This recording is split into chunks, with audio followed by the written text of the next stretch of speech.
మీరు ఒక్కసారి ఆలోచించండి.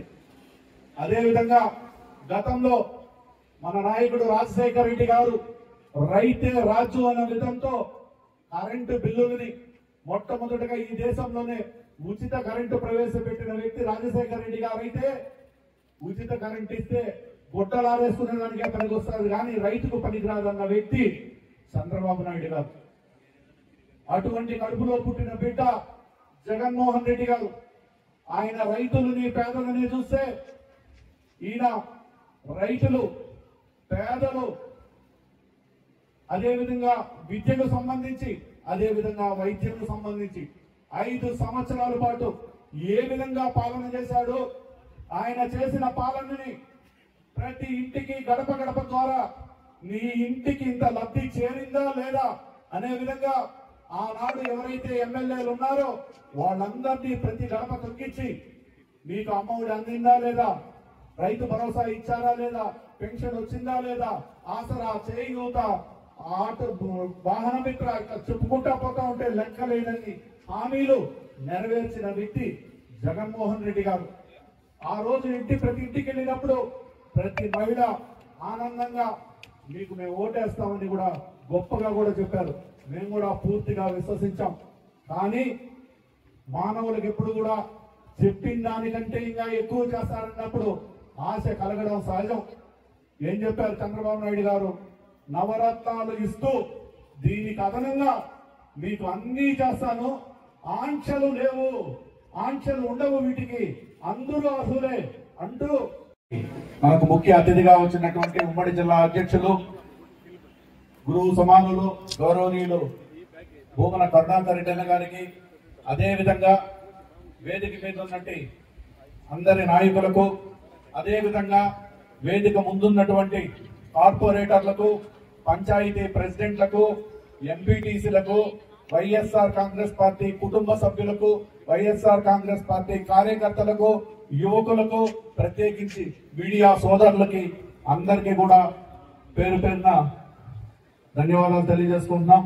ముఖ్యంగా సంవత్సరం రోజులు పూర్తయిన సందర్భంగా ఈ సంవత్సరం రోజుల్లో వాళ్ళు గతంలో ఏదైతే చెప్పారో హామీలు, సూపర్ 6లు కావచ్చు, జగన్మోహన్ రెడ్డి గారు చేస్తున్నటువంటి నవరత్నాలకు తోడుగా ఈ సూపర్ 6లను కూడా అమలు పరుస్తామని చెప్పి సంవత్సరం రోజుల్లో ఎవ్వరికి కూడా తల్లికి వందనం లేదు, ఉచిత బస్సు లేదు, రైతు భరోసా లేదు, ఏ ఒక్క హామీ కూడా నెరవేర్చని విధంగా ఈ సంవత్సరం రోజుల పాలన జరిగింది.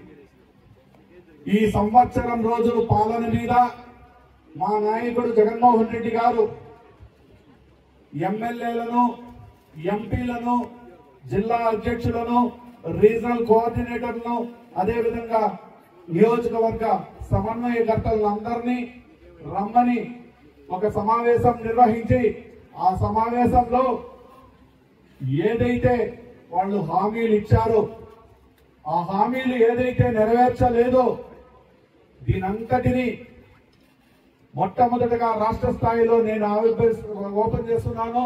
తదనంతరం జిల్లా స్థాయిలో రీజనల్ కోఆర్డినేటర్ వారి సారథ్యంలో దీన్ని ఆవిష్కరించండి. తరువాత నియోజకవర్గ స్థాయిలో జిల్లా అధ్యక్షుల ద్వారా ఆవిష్కరించండి.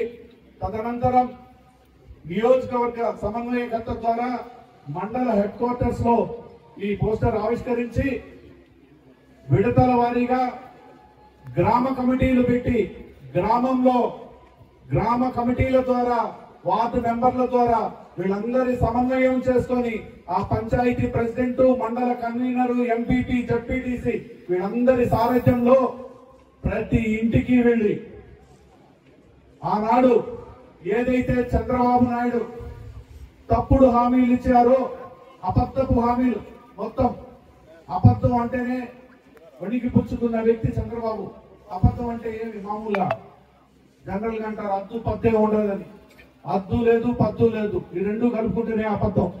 కాబట్టి అబద్ధానికి పేటెంట్ అయినటువంటి చంద్రబాబు ఇచ్చినటువంటి హామీలని ప్రతి ఇంటికి ఎంత మోసం చేశారు ఈ సంవత్సరం రోజుల్లో అని ప్రతి మహిళకు, ఆ కుటుంబ సభ్యులకందరికీ తెలియజేస్తూ రాబోయే 4 సంవత్సరాలు కలిపి మొత్తం 5 సంవత్సరాలకు ఈ ప్రభుత్వం మోసం చేసింది ఎంత అనేది ప్రతి ఇంటి తలుపు తట్టాల్సిన బాధ్యత మొట్టమొదటగా గ్రామ స్థాయిలో గ్రామ కమిటీల దగ్గర నుంచి, పంచాయతీ ప్రెసిడెంట్ దగ్గర నుంచి, మండల కన్వీనర్ నుంచి అంతిమంగా సమన్వయకర్త అయినటువంటి నా వరకు ప్రతి ఒక్కరికి కూడా ఇది నా పని, ఇది నా బాధ్యత అనే విధంగా మీరందరూ స్వీకరించినప్పుడే మనం ఈ జిల్లాలో మొట్టమొదట అందరికంటే మనం గొప్పగా చేసుకున్నామని నిరూపించుకోగలమని కూడా మీ ద్వారా నేను మన అధ్యక్షుల వారికి హామీ ఇస్తా ఉన్నా. ఎందుకంటే మీరు చేస్తేనే నేను దాన్ని సాధించినా నేను గొప్ప చెప్పుకోవడానికి అవుతుంది. మీరు చేయలేదంటే నేను చెప్పుకోవడానికి ఏది ఉండదు. కాబట్టి మీ సారథ్యంలో అది గొప్పగా నిర్వహిస్తారని నేను పూర్తిగా విశ్వాసంగా నమ్ముతున్నాను. అదేవిధంగా మనం చూస్తే ఈ సంవత్సరం రోజుల్లో చంద్రబాబు నాయుడు గారు ఈ తప్పుడు హామీలు ఒక పక్క నెరవేర్చలేదంటే రైతులు పడుతూ ఉండే పాటు వర్ణనాతీతంగా ఉంది. మీరు చూస్తే ధాన్యానికి రేటు లేదు, మిర్చికి రేటు లేదు, పొగాకుకు రేటు లేదు, కోకోకు రేటు లేదు, టమోటాకు రేటు లేదు. అదేవిధంగా మన జిల్లాలో చూస్తే మామిడి పంటలకు రేటు లేదు. ఏ సంవత్సరమైనా మనకు బుద్ధి తెలిసినప్పటి నుంచి రైతులు ఈ విధంగా రోడ్ల మీద పండించిన పంటని రోడ్ల మీద తెచ్చి పోసే చరిత్ర ఏనాడైనా చూశామా అని మిమ్మల్ని నేను అడుగుతున్నాను. రైతే రాజని కోరుకునే వ్యక్తి రాజశేఖర్ రెడ్డి అయితే రైతును నట్టేట ముంచే వ్యక్తి చంద్రబాబు నాయుడు గారు. గతంలో మీరు చూస్తే నల్ల బెల్లం అనేది మన జిల్లాకు చాలా ప్రాధాన్యత కలిగిన ఉంది. అటువంటిది నల్ల బెల్లం మీద ఆంక్షలు పెట్టి రైతులని జైల్లో పెట్టించిన ఘనత చంద్రబాబు నాయుడు గారిది. అదేవిధంగా ఈ రోజు ఫ్యాక్టరీల దగ్గర రైతులు రాత్రింబవళ్ళు పడిగాపులు కాస్తా ఉంటే తెలుగుదేశం నాయకులు ఒక్కొక్కరు 50 పర్మిట్లు 100 పర్మిట్లు దోచుకొని బజార్లో బ్లాక్ మార్కెట్ లో అమ్ముకునే దుస్థితికి వచ్చిందంటే మీరు ఒక్కసారి ఆలోచించండి.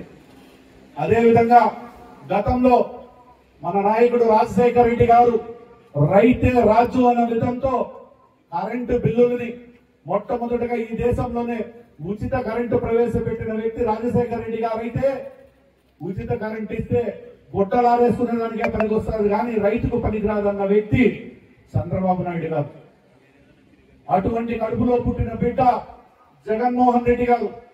ఆయన రైతులని పేదలని చూస్తే ఈయన రైతులు పేదలు అదేవిధంగా విద్యకు సంబంధించి అదేవిధంగా వైద్యంకు సంబంధించి 5 సంవత్సరాల పాటు ఏ విధంగా పాలన చేశాడో ఆయన చేసిన పాలనని ప్రతి ఇంటికి గడప గడప ద్వారా నీ ఇంటికి ఇంత లబ్ధి చేరిందా లేదా అనే విధంగా ఆనాడు ఎవరైతే ఎమ్మెల్యేలు ఉన్నారో వాళ్ళందరినీ ప్రతి గడప తొక్కించి మీకు అమ్మఒడి అందిందా లేదా, రైతు భరోసా ఇచ్చారా లేదా, పెన్షన్ వచ్చిందా లేదా, ఆసరా చేయూత ఆటో వాహన మిత్ర చెప్పుకుంటా పోతా ఉంటే లెక్కలేనన్ని హామీలు నెరవేర్చిన వ్యక్తి జగన్మోహన్ రెడ్డి గారు. ఆ రోజు ప్రతి ఇంటికి వెళ్ళినప్పుడు ప్రతి మహిళ ఆనందంగా మీకు మేము ఓటేస్తామని కూడా గొప్పగా కూడా చెప్పారు. మేము కూడా పూర్తిగా విశ్వసించాం. కానీ మానవులకు ఎప్పుడు కూడా చెప్పిన దానికంటే ఇంకా ఎక్కువ చేస్తారన్నప్పుడు ఆశ కలగడం సహజం. ఏం చెప్పారు చంద్రబాబు నాయుడు గారు? నవరత్నాలు ఇస్తూ దీనికి అదనంగా మీకు అన్నీ చేస్తాను, ఆంక్షలు లేవు, ఆంక్షలు ఉండవు, వీటికి అందరూ అర్హులే అంటూ